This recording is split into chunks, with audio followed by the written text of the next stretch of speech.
1, 2, 3.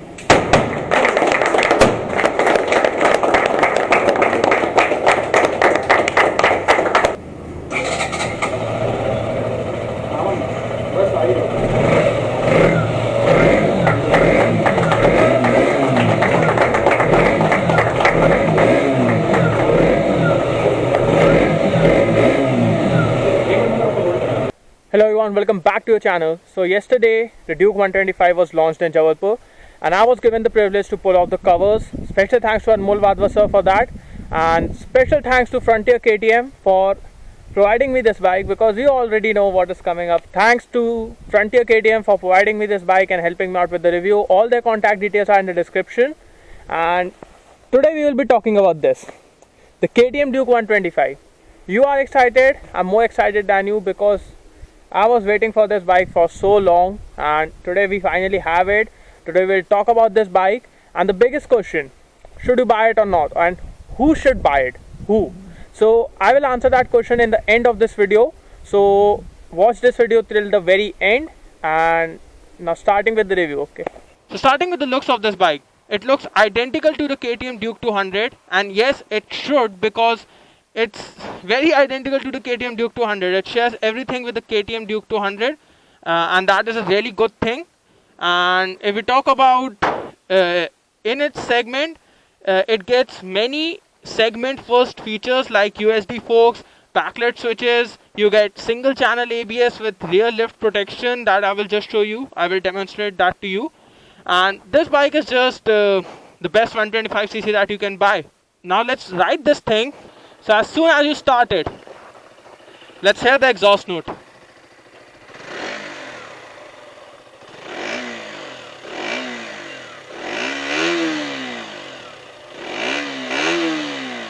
Okay, so it has a nice muffled sound, like you put a little muffler on the KTM Duke 200's exhaust and you get the 125 exhaust note.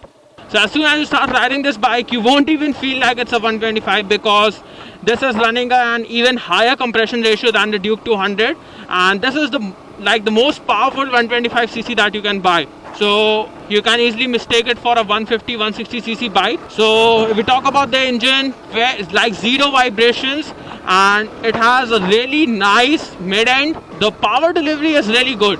It's smooth, it's refined. And as soon as I switched from the KTM Duke 200 to this bike felt like a lot more refined. So that is a good thing. Now if we talk about the transmission, so this gets the segment first 6-speed gearbox, which I think is a really good thing for beginners, because whenever you will switch onto a higher cc bike, you will already have the experience of a 6-speed gearbox.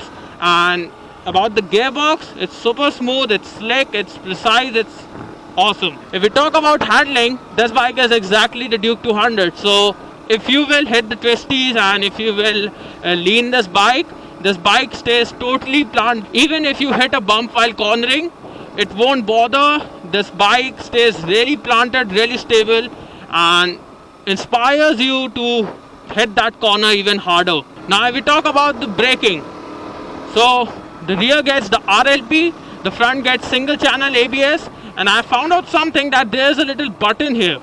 So I don't know if the ABS can be switched off or not, because I tried it a few times but it was not working, so I'm not sure about that. But there's a button here, hidden one. So let me do a really hard braking, only front braking, and let's see if the rear comes off or not. Okay. The rear did not come off. And the front works, the ABS works really nicely. The wheel did not even, for a fraction of a second, it did not skid. So the ABS, the front single channel ABS is awesome. RLP works really nicely. Where upon really hard braking, when you really apply the front brakes really hard, the rear won't come off like it usually happens. So that is a good thing for beginners, because under panic braking, you apply the front brakes really hard, the rear comes off, and you know what happens next. So both these things are really good. Now talking about the suspension on this thing is a bit hard, and it should be, because this is not your average 125. So it's a bit hard, but it really keeps the bike planted, stable and composed all the time. As I just told you, even if you hit a bump while cornering, this bike stays really stable, and that's thanks to the suspension. I think I don't really need to talk much because this bike is identical to the KTM Duke 200 and everyone knows how good the Duke 200 is. Also, the full black treatment given up front here, that makes the bike look really sporty. I wish I had that on my Duke 200. One thing that most of you are really excited about is the mileage. So the mileage of this thing, you can expect around 45 kmpl. And if you ask me, with the kind of performance that you are getting, that is a really good number. With the ABS, the feedback and bite are not missed at all.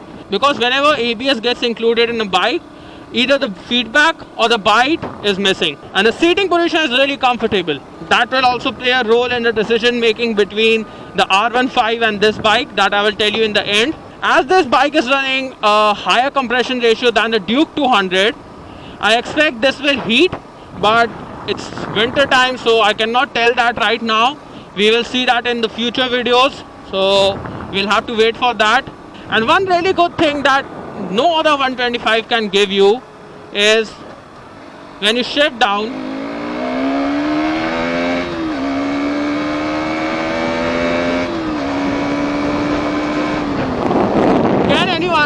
can any 125 do that? I don't think so. And that awesome exhaust note, like you shift down, you give it a blip, and it's awesome. Now let's stop and let's talk about who should buy this bike and who should not. So before we talk about who should buy this bike or not, let's talk about why this bike is so expensive. So if you have ridden any 125cc bike in the market, you must have felt that whenever you start riding that bike aggressively, you don't feel that kind of safety, that kind of stability, that kind of braking performance from it. So you feel like I should slow down, because you feel like something bad will happen, because that bike is not secure, that bike is not stable, you feel like it will lift off.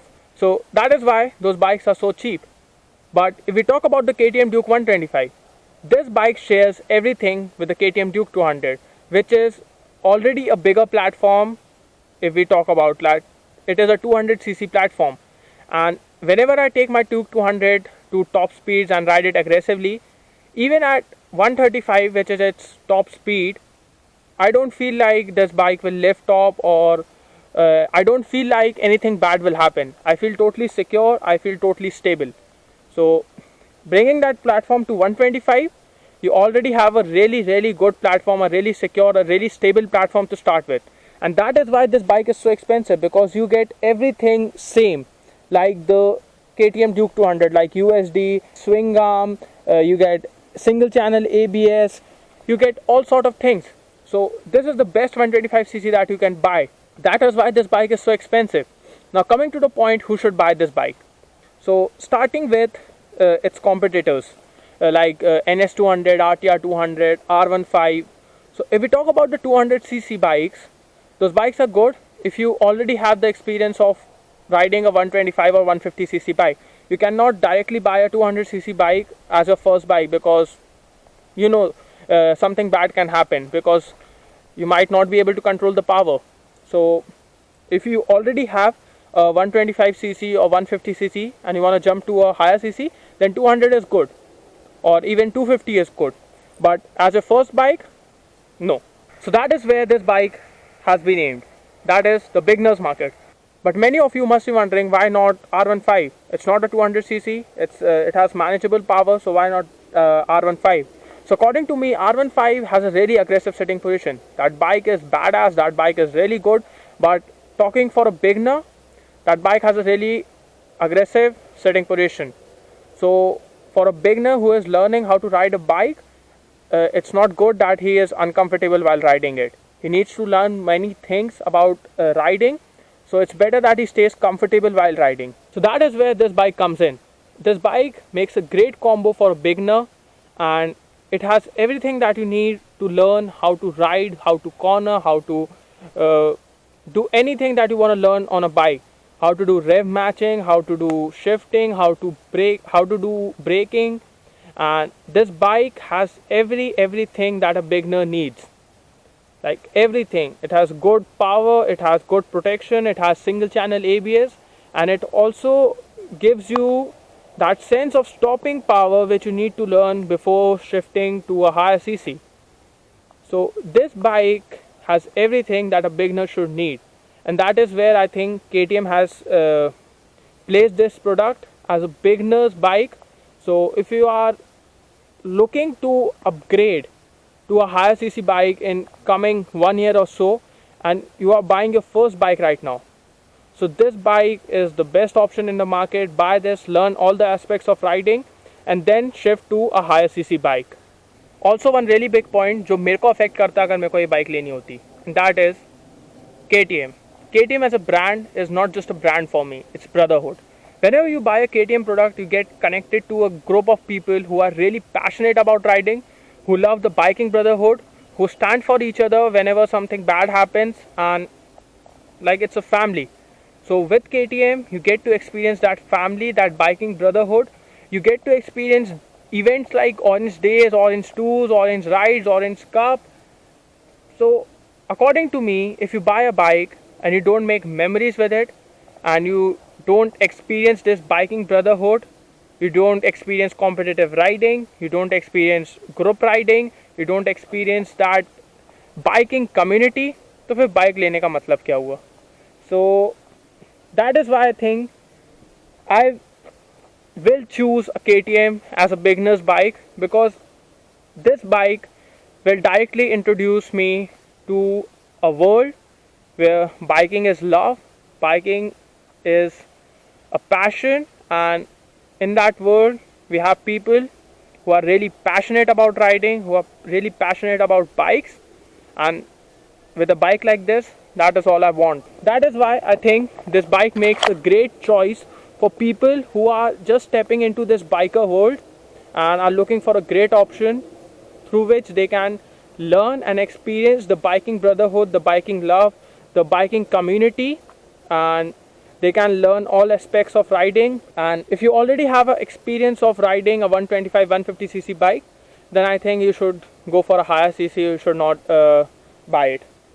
So that's it, guys. Hope you will like this video. Do give this video a like, subscribe if you haven't till now, and also turn on the bell notification so that you get notified about my each and every video, and comment down below, do you agree with the points?